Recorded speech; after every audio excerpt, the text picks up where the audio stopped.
Assalamualaikum warahmatullahi wabarakatuh. Innal hamdalillah nahmaduhu wa nasta'inuhu wa nastaghfiruh wa na'udzu billahi min shururi anfusina wa min sayyiati a'malina. Man yahdihillahu fala mudilla lahu wa man yudlil fala hadiya lahu. Wa asyhadu an la ilaha illallah wahdahu la syarika lahu wa asyhadu anna Muhammadan abduhu wa rasuluhu la nabiyya ba'da. Wa ba'd. Para hadirin jamaah Masjid Ar-Rahmah yang saya muliakan, alhamdulillahirabbil alamin, kita patut bersyukur pada Allah Subhanahu wa taala yang telah mempertemukan kita kembali di majlis yang mulia ini setelah lebih dari 1 bulan kita vakum karena kedatangan bulan Ramadan, bulan yang istimewa. Kita berharap agar amal-amal kita yang kita kerjakan di bulan Ramadan diterima oleh Allah Subhanahu wa taala, dan juga kita berdoa semoga kita dipertemukan kembali dengan bulan Ramadan. Dan karena juga masih di bulan Syawal, saya ucapkan taqabbalallahu minna wa minkum minal a'idin wal faizin wa ja'alana Allah wa iyyakum minal maqbulin. Amin ya rabbal alamin. Para hadirin yang saya muliakan, kajian kita masih membahas tentang fadhail amal, dan tentu saya akan melanjutkan apa yang sudah kita bahas sebelum Ramadan. Kita masuk pada pembahasan tentang keutamaan zikir di pasar dan di tempat-tempat yang melalaikan. Perlu saya ulang kembali bahwa zikir itu hendaknya diucapkan atau dibaca, diamalkan dalam semua aktivitas kita. Dan semua aktivitas mulai dari bangun tidur sampai tidur itu telah diajarkan zikirnya, ada zikirnya, ada wiridnya. Maka salah satu amalan yang hendaknya kita amalkan, rutin kita amalkan adalah zikrullah, mengingat Allah. Baik mengingat Allah di waktu-waktu tertentu atau mengingat Allah dalam semua keadaan. Mengingat Allah di waktu-waktu tertentu, membaca zikir warid di waktu-waktu tertentu, dan mengingat Allah di semua keadaan. Dan kita sudah melewati pembahasan tentang keutamaan orang yang selalu mengingat Allah. Jadi semua aktivitas itu ada zikirnya. Dan berulang kali saya sampaikan di mimbar ini, usahakan kita memiliki buku zikir. Dan alhamdulillah kita dimudahkan oleh Allah di zaman sekarang dengan beredarnya buku-buku zikir yang bersumber dari Al-Quran dan hadis, yang dicetak dalam bentuk saku, ditulis oleh ulama yang mumpuni dan diterjemahkan, sudah diterjemahkan. Kalau saya menyarankan kitab Hisnul Muslim yang ditulis oleh Dr. Sa'id Al-Qahtani. Ini buku diterjemahkan dan sudah dicetak oleh beragam penerbit, buku saku itu. Ada buku induk, buku yang lebih besar, tapi bentuknya buku besar, itu susah kita bawa kemana-mana. Itu buku rujukan dalam bab zikir, yaitu buku karya Al-Imam An-Nawawi rahimahullah yang berjudul Kitab Al-Azkar. Itu kumpulan zikir sekaligus di situ ada ilmu tentang fikihnya. Itu buku rujukan. Namun buku itu tentu tidak bisa kita bawa kemana-mana. Kita hanya bisa membaca di rumah. Namun kalau Hisnul Muslimin kita baca, kita tahu, kita bisa taruh di saku kita bisa letakkan, dimasukkan di dalam tas kita bawa. Subhanallah, itu buku yang berisi doa dan wirid yang bersumber dari Allah dan Rasulnya Muhammad SAW, yang itu kalau kita implementasikan, kita terapkan, kita akan mendapatkan banyak kebaikan dunia wal akhirah. Kebaikan dunia wal akhirah. Salah satu zikir yang diajarkan oleh Nabi, dan ini saya kira banyak yang melalaikan, yaitu zikir ketika masuk pasar. Zikir masuk pasar. Pasar merupakan tempat berkumpulnya manusia. Di situ ada orang baik, ada orang tidak baik. Namun berbeda dengan masjid. Biasanya orang masuk masjid itu orang-orang baik, biasanya. Sekalipun ada mungkin 1-2 orang yang masuk masjid niatnya tidak baik.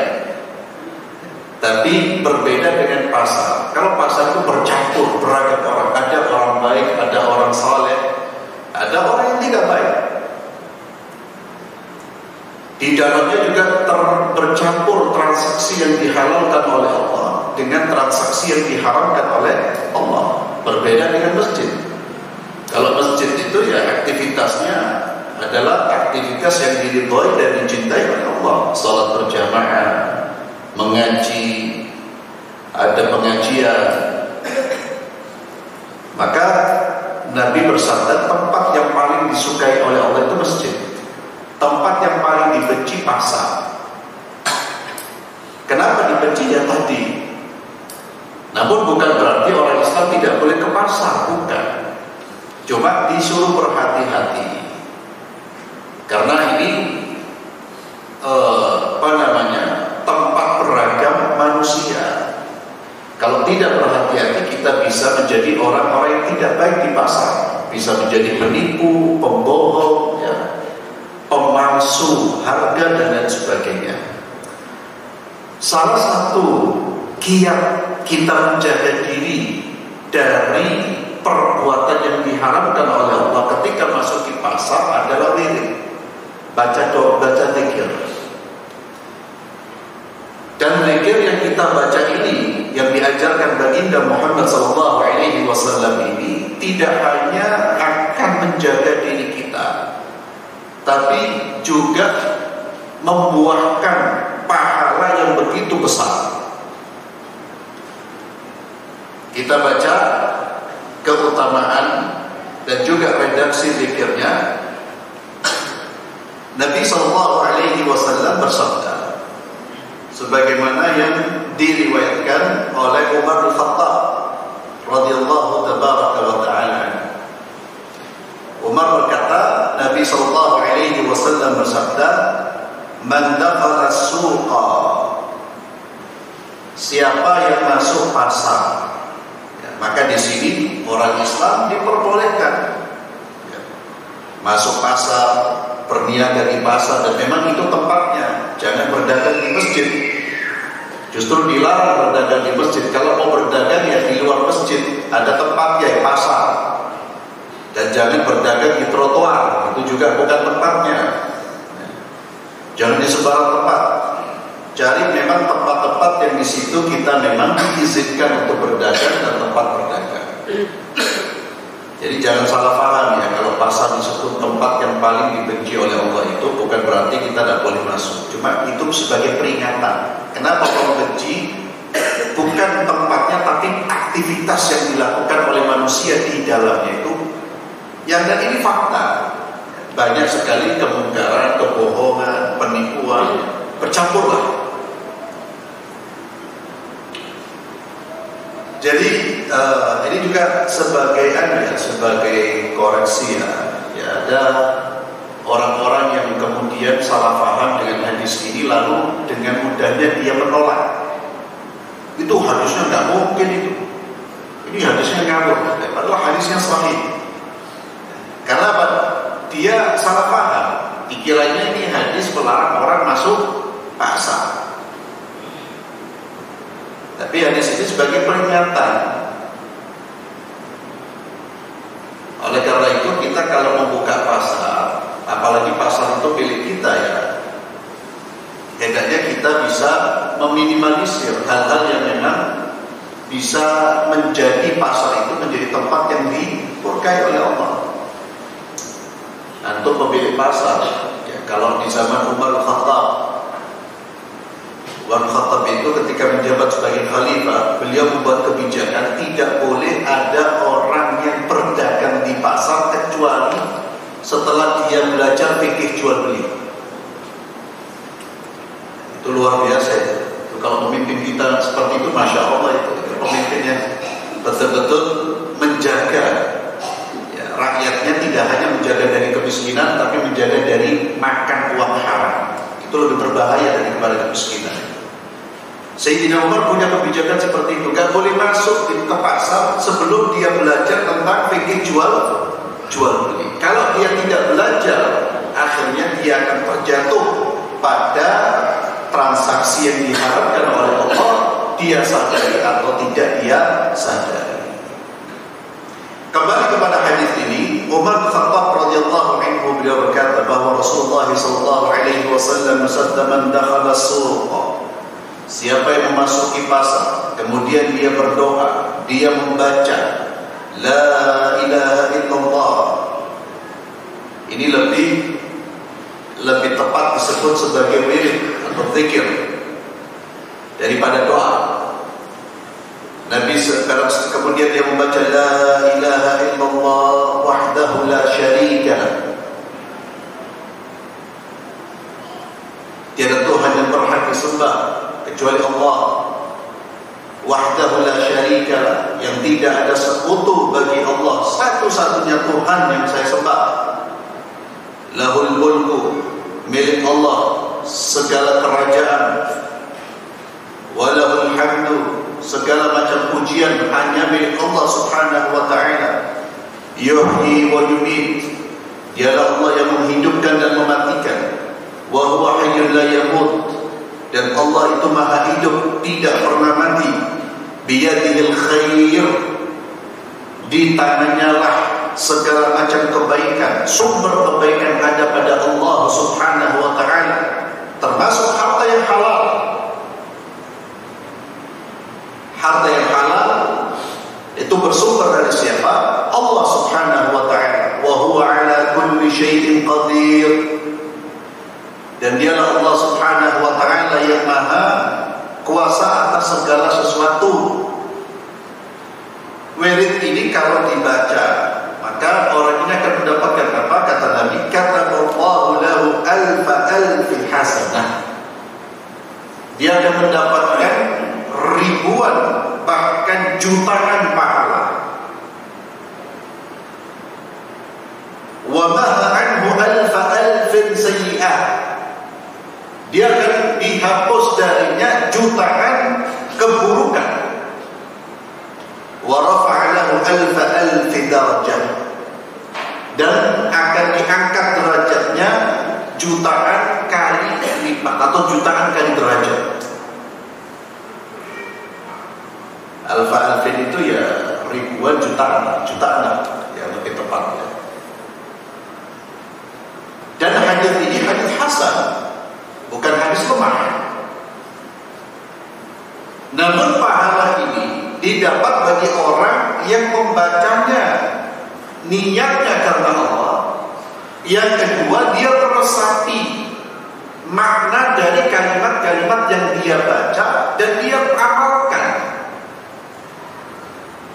Kalau orang mengamalkan kandungan dari doa ini, maka dia tidak akan mencari jalan yang diharapkan oleh Allah dalam apa? Dalam berdagang, dalam berbisnis. Dia yakin bahwa semuanya ini milik Allah.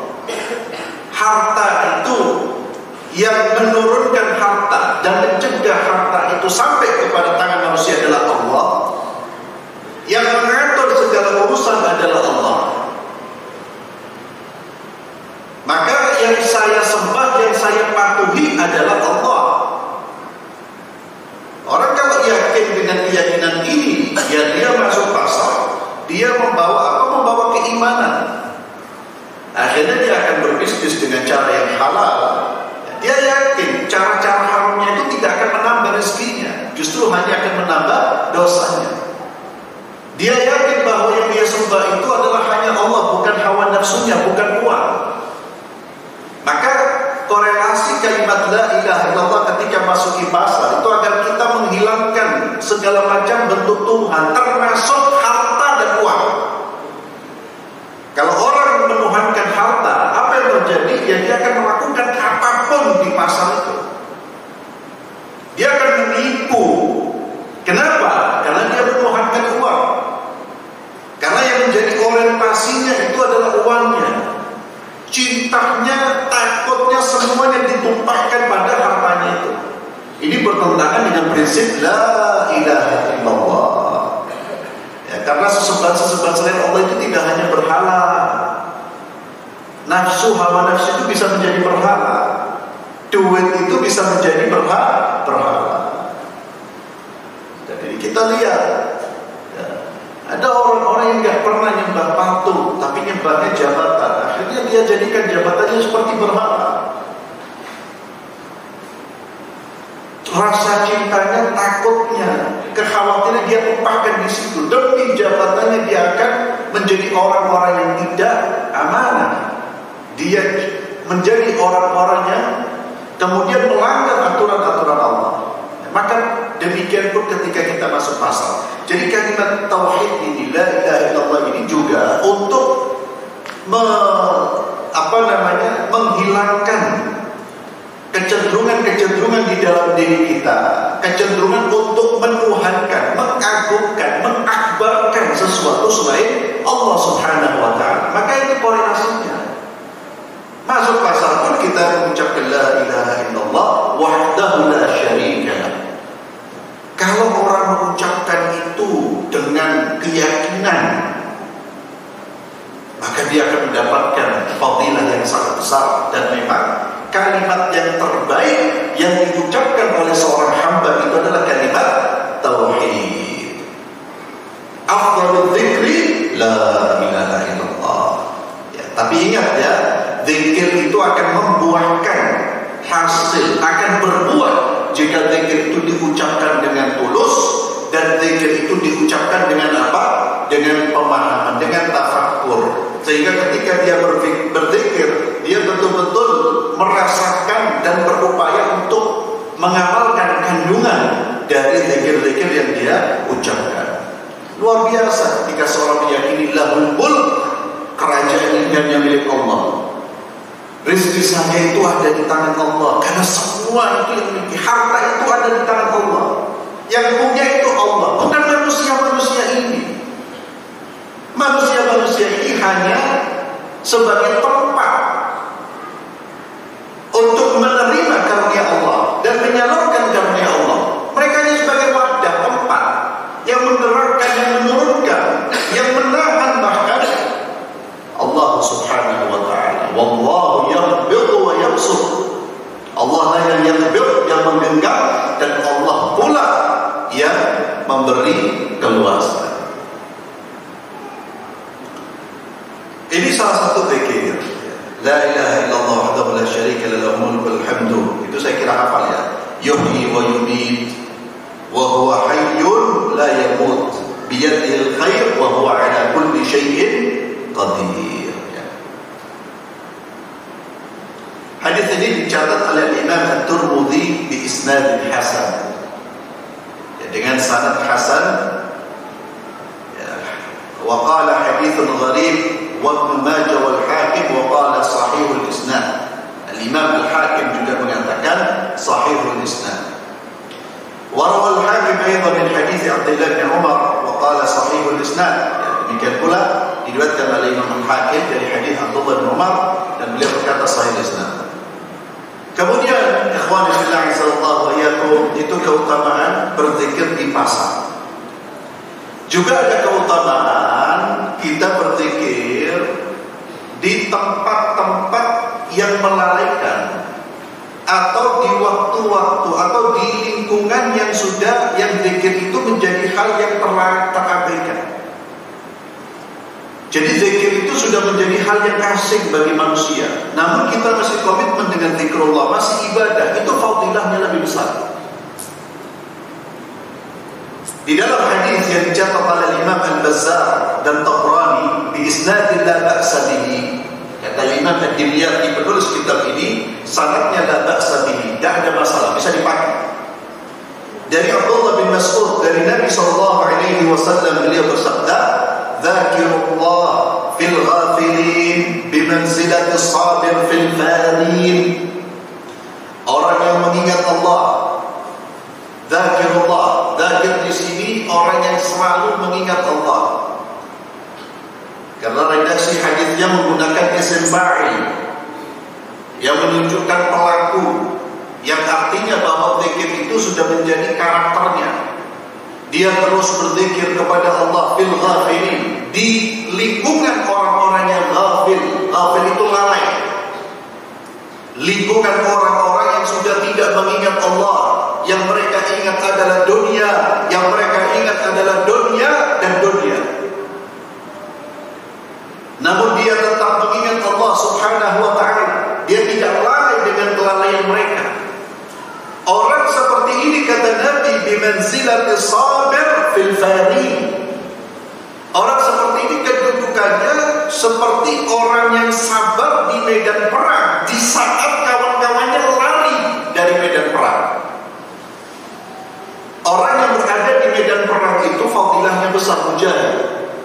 Terlebih dia mendapatkan keutamaan yang lebih besar ketika ternyata yang sabar atau yang berdiam di tempat tempur itu hanya sedikit, yang lain pada lari.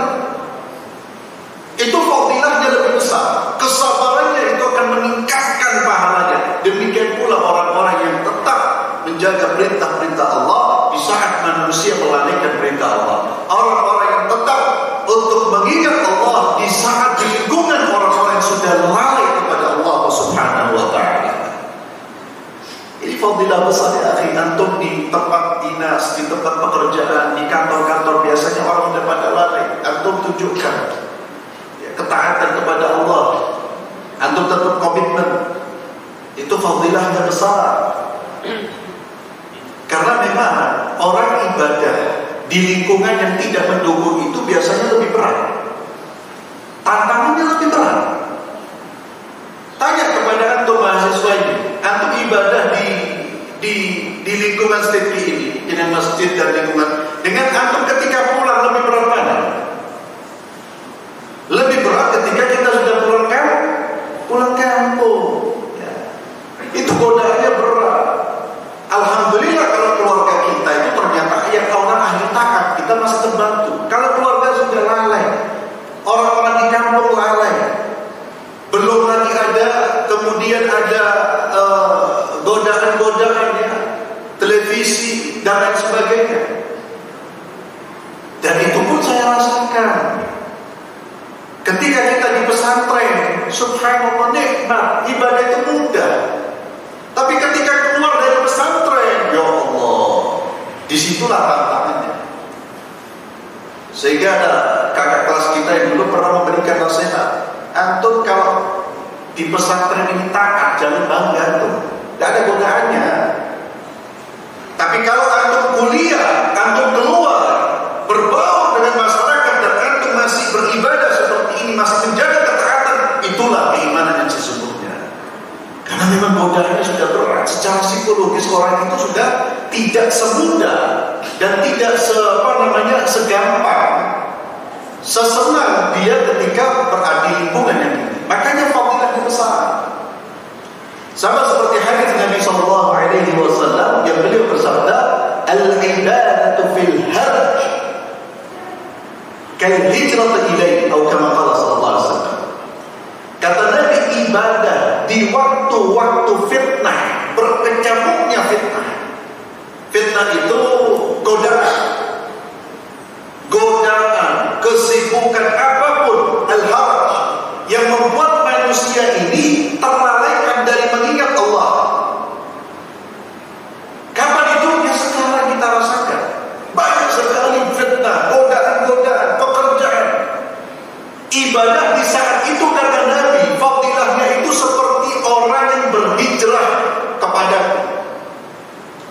Kita semua tahu fadilah hijrah dari Mekah menuju Madinah pada saat itu, karena Mekah pada saat itu merupakan tempat yang tidak kondusif untuk menjalankan perintah Allah Subhanahu wa taala. Kaum muslimin mendapatkan tekanan, pengusiran, bahkan pembunuhan. Allah memerintahkan mereka untuk berhijrah. Dan ayat-ayat Al-Quran berbicara tentang keutamaan mereka. Itu fadilah yang besar, syurga. Kata Nabi, ada nanti di sepeninggalku manusia juga mendapatkan fadilah hijrah kepada karena siapa mereka? Mereka yang bertahan dengan agamanya di saat manusia sudah pada lalai, di saat agama sudah diabaikan, di saat agama sudah menjadi barang yang asing, di saat manusia sudah memerangi agama Allah, namun dia tetap komitmen dengan agama Allah, dia tetap komitmen dengan perintah-perintah Allah, dan termasuk dia tetap komitmen dengan zikrullah di saat manusia lalai dengan hal-hal yang membuat mereka lalai. Orang seperti ini fadilahnya sangat-sangat besar.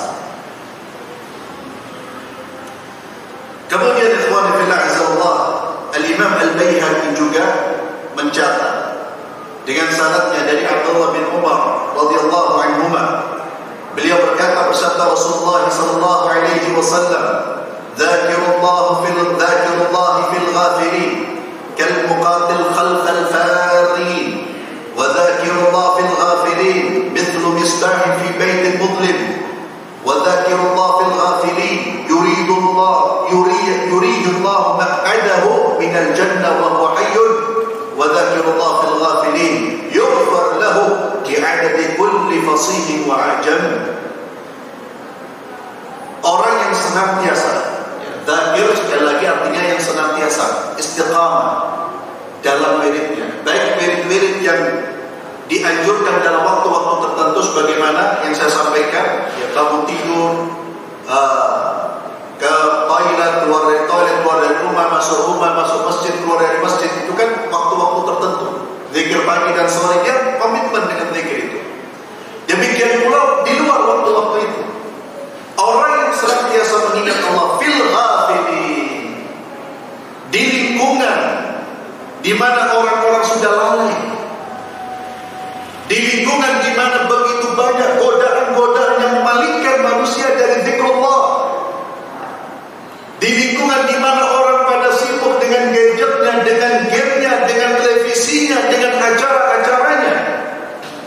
Ghafil, orang sudah lalai.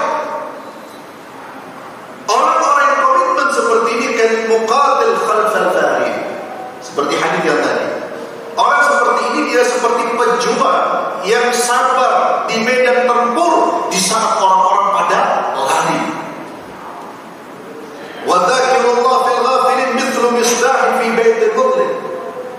Orang yang senantiasa mengingat Allah, menjalankan perintah Allah di tengah-tengah orang-orang yang lalai, itu seperti misbah pelita fi baitil mudlim, di rumah yang gelap.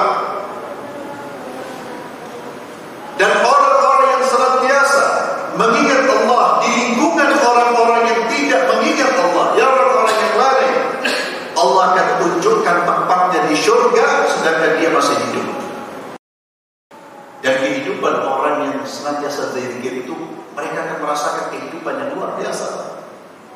Tenang, ala dzikrillah tatmainnul qulub. Kenapa banyak manusia stres pada saat ini? Kenapa? Karena mereka jauh dari zikrullah. Dan banyak yang stres itu bukan orang-orang yang gak punya duit. Ada yang gak punya duit stres, tapi banyak pula orang yang kaya stres, sehingga larinya ke klub-klub malam, larinya ke minuman keras, larinya ke narkoba. Ada sesuatu yang hilang, ketenangan dalam batin mereka. Kenapa? Karena mereka tidak mencari sumber ketenangan yang hakiki. Sumbernya di mana? Allah berfirman, ala bidzikrillah tatmainnul qulub. Tanyakan kepada orang-orang yang senantiasa berzikir, qiyamul lail dengan ikhlas, mereka menjauhi dosa, nikmat ibadah itu, Pak. Sehingga mereka tidak terlalaikan itu. Ini yang kata para ulama, kalau seandainya para raja, orang-orang yang bergelimang harta itu tahu nikmatnya orang-orang yang melaksanakan ibadah, maka kenikmatan itu akan mereka cari, bahkan akan mereka rampas sekalipun mereka harus dipukul, mereka harus memukul orang-orang tersebut. Maka Allah dan orang-orang yang senantiasa berzikir ini, Allah akan tunjukkan surga. Ketika dia komitmen dengan zikrullah, dengan perintah Allah, dan lisannya terus mengingat Allah, maka Allah akan berikan kabar gembira sebagaimana Allah firmankan dalam surat Fussilat, innal ladzina qalu rabbuna Allah thumma istaqamu tatanazzalu 'alaihimul malaikatu alla takhafu wa la tahzanu wa abshiru bil jannati allati kuntum tu'adun. Sesungguhnya orang-orang yang mengatakan Tuhan kami adalah Allah, kami hanya menuhankan Allah, kami tidak menuhankan apapun, kami tidak menuhankan dunia, kami tidak menuhankan berhala, kami tidak menuhankan jabatan, kami hanya menuhankan Allah. Yang kita sembah hanya Allah. Thumma istaqamu, kemudian mereka istiqamah di atas prinsip tersebut. Tatanazzalu 'alaihimul malaikatu alla takhafu wa la tahzanu. Ketika dia dalam kondisi sakratul maut, malaikat berduyun-duyun memberi kabar gembira kepada orang tersebut, alla takhafu wa la tahzanu. Engkau tidak perlu takut, engkau tidak perlu bersedih. Wa abshiru bil jannati allati kuntum tu'adun. Dan bergembira dengan surga yang telah disediakan untuk kalian, yang telah dijanjikan untuk kalian. Wa dzakirullah fil ghafilin yughfar lahu bi'adadi kulli fasih wa ajami. Orang yang senantiasa berzikir di saat orang-orang lalai, maka akan diampuni dosa-dosanya jumlah manusia dan hewan. Al-fasih itu Banu Adam, wal a'jam al-bahari. Maka zikir mengingat Allah itu salah satu sarana untuk menggugurkan dosa-dosa kita. Penggugur dosa itu salah satu sarananya adalah zikrullah. Dan kenapa orang-orang mengingat Allah itu sampai mendapatkan keutamaan seperti itu? Karena zikrullah, otomatis Pak. Orang yang zikrullah, orang yang selalu mengingat Allah, otomatis maka dia akan meninggalkan hal-hal yang tidak berhubungan dengan Allah, apalagi perbuatan maksiat. Karena hati tidak akan mungkin menampung dua hal yang berbeda. Orang kenapa tidak zikir kepada Allah? Karena dia menempatkan syaitan di dalam hatinya, maka bergeser. Zikrullah yang dia ingat adalah zikrul syaitan, mengingat syaitan dan hal-hal yang disenangi oleh syaitan. Itulah mengapa keutamaan zikir itu luar biasa. Maka ini bisa menjadi motivasi bagi kita untuk memperbanyak zikir, Pak. Termasuk salah satunya, bacalah zikir-zikir yang diajar oleh baginda Muhammad SAW, baik di waktu-waktu tertentu, saat-saat tertentu, atau ada waktu-waktu yang tidak terbatas, atau saat-saat yang tidak dibatasi. Memperbanyak zikir. Dan orang yang banyak zikir, nanti otomatis itu akan mengurangi aktivitas yang tidak bermanfaat, mengurangi ngelamunnya, mengurangi menyanyikan lagu-lagu yang tidak bermanfaat. Kan seringkali manusia itu kalau nganggur itu biasanya yang keluar dari lisannya apa?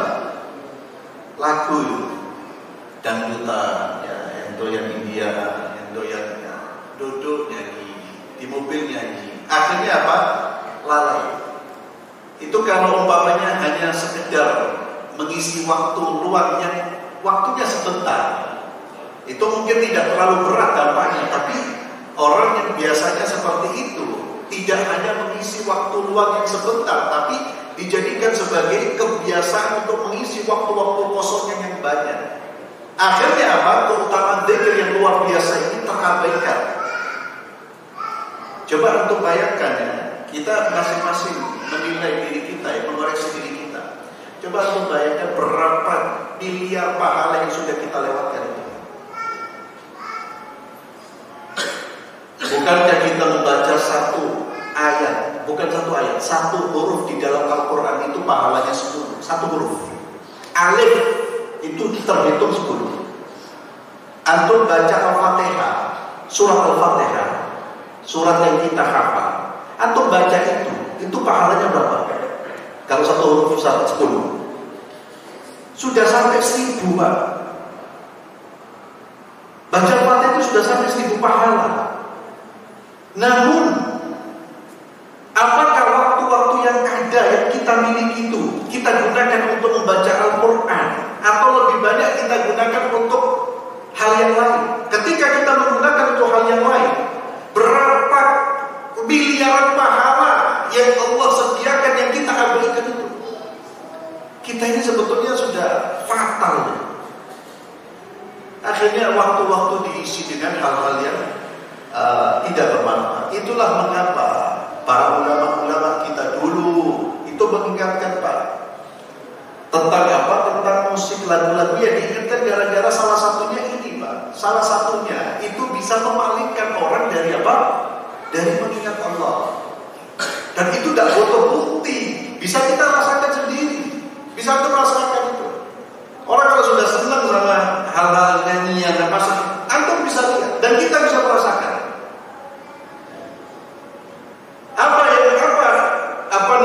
Dampaknya ya nyanyi terus, jangan ngaji biasanya. Waktu kosong nyanyi, mau masuk kamar mandi nyanyi, di kamar mandi nyanyi, keluar dari kamar mandi nyanyi, mau tidur nyanyi. Kalau nggak nyanyi dengarkan musik. Kenapa? Karena sudah akhirnya apa? Itu yang kemudian mengambil waktu-waktu mulia kita. Dan tidak mungkin orang sedang nyanyi lalu zikir bersama, kan nggak mungkin. Itulah mengapa dulu ulama-ulama kita itu salah satu alasannya mereka itu memperingatkan manusia dari doyan suka musik nyanyi ya gara-gara ini, Pak. Itu untuk lihat itu, apalagi penyanyinya. Itu coba cek itu, coba disurvei itu berapa lama mereka bisa bertahan membaca Al-Quran. Akhirnya apa? Sekali lagi Quran tergeser, zikir tergeser, semuanya tergeser. Karena kita merasakan dulu dan juga kita melihat itu teman-teman kita itu pasti bergeser. Jadi kembali kepada zikir. Mari kita sedikit demi sedikit lah membangun kebiasaan berzikir. Memang untuk langsung kemudian menjadi zakir untuk orang yang tenggelam dalam zikir, ya untuk itu butuh mujahadah. Butuh mujahadah. Dimulai dari apa? Dimulai dari hal yang simpel. Keluar dari masjid nanti zikir, mau naik kendaraan zikir, di jalan usahakan zikir, Pak. Yang bawa saya roh usahakan yang didengar adalah Al-Quran. Itu membiasakan, membangun kebiasaan untuk mendengar dan berzikir.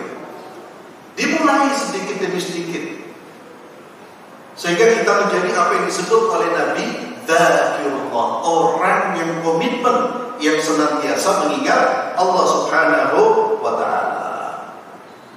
Nah, belum berapa menit? 5 menit. Satu hadis insyaallah. Hadis berikutnya, thawabu man qala hadhihi kalimat qabla an yaquma min majlisihi. Keutamaan atau pahala orang yang membaca kalimat ini sebelum dia beranjak atau berdiri dari majlisnya. Ini juga salah satu zikir yang diajar oleh Baginda Muhammad SAW. Zikir selepas setelah kita duduk di satu majlis. Ini majlis namanya. Majlis itu tempat duduk. Nabi SAW bersabda dari Abu Hurairah, "Man jalasa majlisan," barang siapa yang duduk di satu majlis, kathura fihi laghatuh, yang mana di majlis tersebut banyak terjadi hal-hal yang tidak bermanfaat atau bahkan perbuatan dosa. Faqala qabla an yaquma min majlisihi, kemudian dia mengucapkan sebelum dia berdiri dari majlisnya, subhanakallahumma wa bihamdik asyhadu an la ilaha illa anta astaghfiruka wa atubu ilaik. Dia membaca wirid ini, subhanakallahumma, maha suci engkau ya Allah, wa bihamdik, dengan teriring pujian-pujian hanya untukmu ya Allah. Asyhadu an la ilaha illa ant. Saya bersaksi bahwa hanya Engkau yang berhak disembah ya Allah. Astaghfiruka wa atubu ilaik. Saya beristighfar, mohon maaf, minta ampun ya Allah. Saya bertobat kepadamu ya Allah. Kalau itu yang dia ucapkan ketika dia berdiri di satu majlis, kata Nabi, illa ghufira lahu ma kana bi majlisihi dzalik. Kecuali Allah akan memberikan ampunan terhadap dosa-dosa yang dia lakukan di majlis itu, yang dia lakukan di majlis tersebut. Hadis ini dicatat oleh Imam Abi Dawud dan Tirmidzi. Di dalam riwayat yang lain dari Jubair bin Mut'im radhiyallahu anhu, Nabi sallallahu alaihi wasallam bersabda, "Man qala subhanallah wa bihamdihi." Ini ada tambahan subhanallah wa bihamdihi sebelum mengucapkan ini. Jadi membaca subhanallah wa bihamdihi, subhanakallahumma wa bihamdik, asyhadu an la ilaha illa anta, astaghfiruka wa atubu ilaik. Siapa membaca zikir tersebut, doa tersebut, di dalamnya ada doa, astaghfiruka, saya mohon ampun kepadamu ya Allah, wa atubu ilaik. Faqala, dia ucapkan kalimat ini di majlis zikr, di majlis zikir. Ini majlis zikir, majlis kita mengingat Allah. Kalau dia ucapkan di majlis zikir, kana qaba' yutba' alaihi, maka zikir itu seperti tabak. Tabak itu cap atau stempel atau segel. Maka zikir itu ibaratnya sesuatu yang menyegel aktivitas kita, disegel bahwa aktivitas ini adalah aktivitas kebaikan. Itu kalau kita ucapkan di majlis zikir. Wa man qala fi majlis laghwin kana kafaratan lahu. Dan wirid ini kalau diucapkan di majlis laghwin, lawan dari majlis zikir. Kalau majlis zikir, majlis di mana kita mengingat Allah, majlis laghwin itu majlis gak ada unsur mengingat Allah. Seperti yang kita lakukan umpamanya di luar masjid umpamanya, ya. Kadang kita berkumpul, isinya adalah bercanda, bahkan terkadang membicarakan orang. Maka kalau wirid ini dibaca dengan tentu sekali lagi penuh kesungguhan dan keyakinan, dia mengucapkan astagfirullah itu betul-betul dari hatinya, maka wirid ini akan menjadi penggugur dosa-dosanya. Jadi bacaan subhanallah wa bihamdika asyhadu an la ilaha illa anta astaghfiruka wa atubu ilaik tidak hanya dibaca di sini, Pak. Antum di luar ngobrol, kumpul sama teman-teman, baca doa ini. Insyaallah itu menjadi kafarah. Menjadi kafarah. Dan terakhir sebelum saya tutup, saya ingin ingatkan sekali lagi, ini sudah sering saya sampaikan. Kalau ada amal tentang keutamaan menggugurkan dosa, itu sekali lagi dosa antara kita dengan Allah. Tidak menyangkut dosa antara kita dengan manusia. Kalau dosa antara kita dengan manusia, mengambil haknya dia, mengambil uangnya dia, gak cukup hanya dengan amal-amal seperti ini. Semuanya harus dikembalikan. Ya. Jadi jangan sampai ada orang salah paham, saya punya utang utang banyak, gak pernah saya bayar, wis tak tutup dengan zikir Allah yang pun diunda. Anda akan dituntut kalau urusan sama manusia. Itulah beratnya kalau dosa itu berhubungan dengan manusia. Tapi kalau dengan Allah selesai dengan hal seperti ini, Pak. Zikir, istighfar, bertaubat, menyesal, selesai. Dengan Allah itu paling mudah, Pak. Tapi dengan manusia itu agak berat. Syarat tobatnya agak berat. Perlu ada usaha-usaha yang lainnya ini mengembalikan hak-hak mereka. Wallahu a'lam bissawab. Mudah-mudahan bermanfaat kajian kita pada malam hari ini, dan saya mohon maaf jika ada salah kata. Insyaallah kita lanjutkan pada pertemuan berikutnya. Kita akhiri dengan doa kafaratul majlis. Subhanallahumma bihamdik asyhadu an la ilaha illa anta astaghfiruka wa atubu ilaik. Assalamualaikum warahmatullahi wabarakatuh.